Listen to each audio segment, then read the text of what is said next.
રામ રામ ડાયર અને welcome to દેશી માલધારી mini blog. મિત્રો આજે વારો આવી ગયો તમારા ભાઈનો વાઘમાં, એટલે વાઘ ચડાવી દીધો આપણી ધાર ઉપર ને ત્યાં ગણે કંઈક આવી રીતના આમ બકરા બધા ચડતા હતા, એટલે કે આમ ધારમાં રખડતા હતા. અને પછી આપણે જવાનું હતું ખેતરમાં, એટલે વાઘ લઈને આવી ગયા આપણે ખેતરની અંદર ને જેમાં આપણે હતું કંઈક ખાવાનું, એટલે એમાં બધા ચડતા હતા. ત્યાં તો મારી ધ્યાન પડી પોપૈયાના ઝાડ ઉપર, એટલે પછી મેં ચારીકોર જોયું, કોઈ મને નહોતું જોતું, એટલે પોપૈયું ત્યાંથી કરી દીધું. ગાય આપણે હાલો જતો હતો ને મને યાદ આવ્યું ઉપરથી જોતા ભૂલી જ ગયો હતો.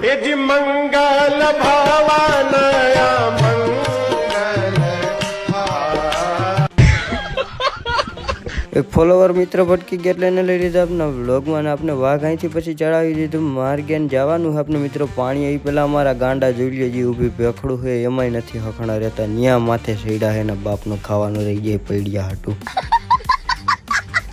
ત્યાંથી પડશે ને તો પાવરું પાણી નહીં માંગે, બીજું તો માઈ ગયો. અને પછી આપણે ચડાવી દીધા બધા ગાંડાઓને માર્ગે, અને એટલામાં પાછા એક મિત્ર ભટકી ગયા, એટલે એને પણ લઈ લીધા આપણા બ્લોગમાં. અને પછી આપણે આવી ગયા ટાકે. અને પાર્ટ 2 જોવા માટે મિત્રો ફોલો લાઈક કરતા જાજો.